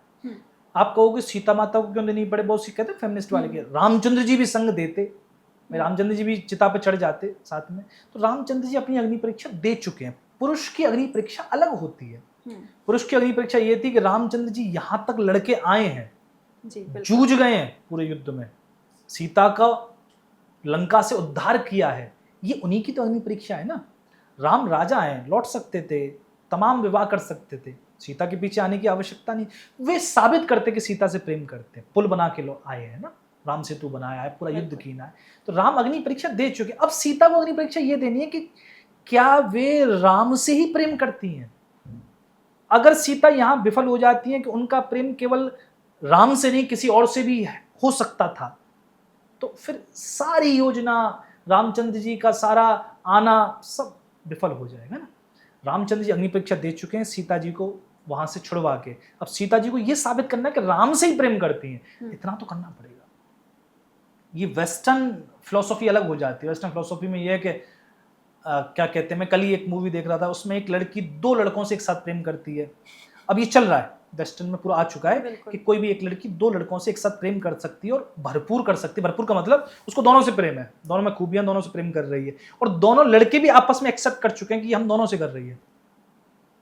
ठीक है, अब ये वाली चीज हमारे भारत में भी आ रही है, धीरे धीरे आई जाएगी। अब ये लोग नहीं समझ पाएंगे, आज से 50 साल बाद तो हम बिल्कुल नहीं समझ पाएंगे।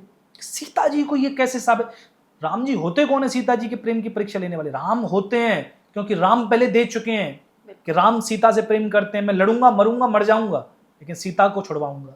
तो राम के प्रेम के बदले के रूप में सीता को अपने प्रेम की परीक्षा देनी पड़ेगी।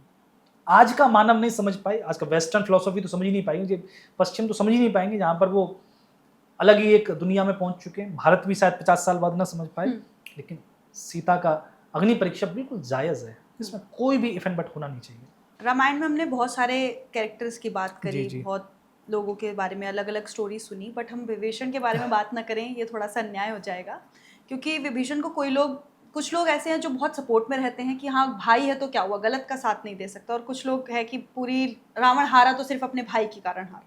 बहुत से लोग उसके अगेंस्ट में भी रहते हैं, जब भाई जी, प्रेम जी, जी। दिखाना है कि राम जीते क्योंकि वो भरत के साथ, लक्ष्मण उनके साथ थे, रावण हारा क्योंकि विभीषण उनसे अलग था। आप क्या समझते हैं कि अगर राम भगवान न होते हम्म, तो हम भी विभीषण को देशद्रोही कह रहे होते। हम्म, राम भगवान है, हमारा प्रेम राम से ज्यादा है, इसलिए विभीषण अगर राम के साथ मिल भी गए तो वो भी हमारे लिए भक्त हो गए। बिल्कुल, राम अगर आम आदमी होते तो देशद्रोही कहलाता विभीषण। बिल्कुल लंका के हिसाब से तो देशद्रोही है ही है देशद्रोही है, विभीषण ना। बिल्कुल, विभीषण को दिक्कत थी रावण से, तो ऐसा थोड़ी शत्रु से जाके मिल जाओगे। थोड़ी देर के लिए चले जाते किसी वन जंगल पहाड़ में, अपना बैठ जाते, तपस्या कर लेते 2 महीने, लेकिन आप शत्रु से जाके मिल जाओगे। जिस रावण ने आपको सब कुछ दिया है, आप कहोगे रावण ने पाप किया, सीता मैया को ले आया। अरे आप तब से कहां थे जब वो वासुकी नाग की पत्नी हरण करके लाया था? आप तो उसके साथ थे, लड़ रहे थे, विभीषण साथ में लड़ रहे थे, पाप में साथ में लड़ रहे थे। तब कहां थे जब वो इंद्र पर आक्रमण करता है, रंभा के साथ कुकृत्य करता है, तब भी आप साथ में थे। अलकापुरी पर आक्रमण किया, तब भी विभीषण साथ में थे। पाप ही तो किया रावण ने, तभी तो लंका बनी है जी, पाप से ही तो लंका कमाई है। लंका किसकी थी? कुबेर की थी।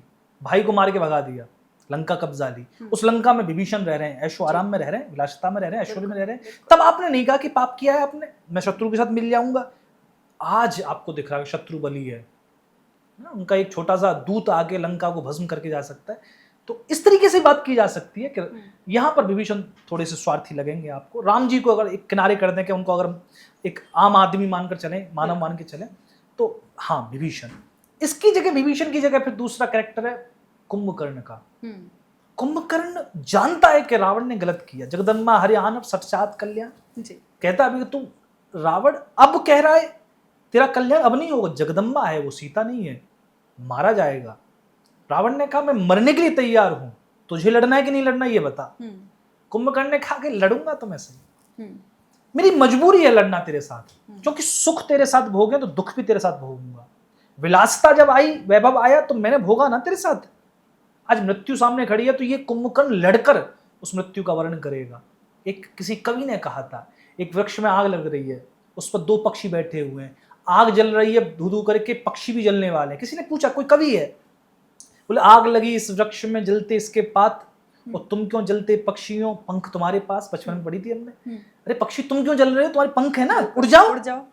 पक्षी बहुत सुंदर जवाब देते हैं कि फल खाए इस वृक्ष के, बीट लथेड़ी पात, फल खाए बीट लथेड़ी है, और धर्म हमारा यही कहें जलें इसके साथ। धर्म आज ये है कि जब सुख लिया तो इसी पेड़ से लिया, जलेंगे भी तो इसी के साथ ना।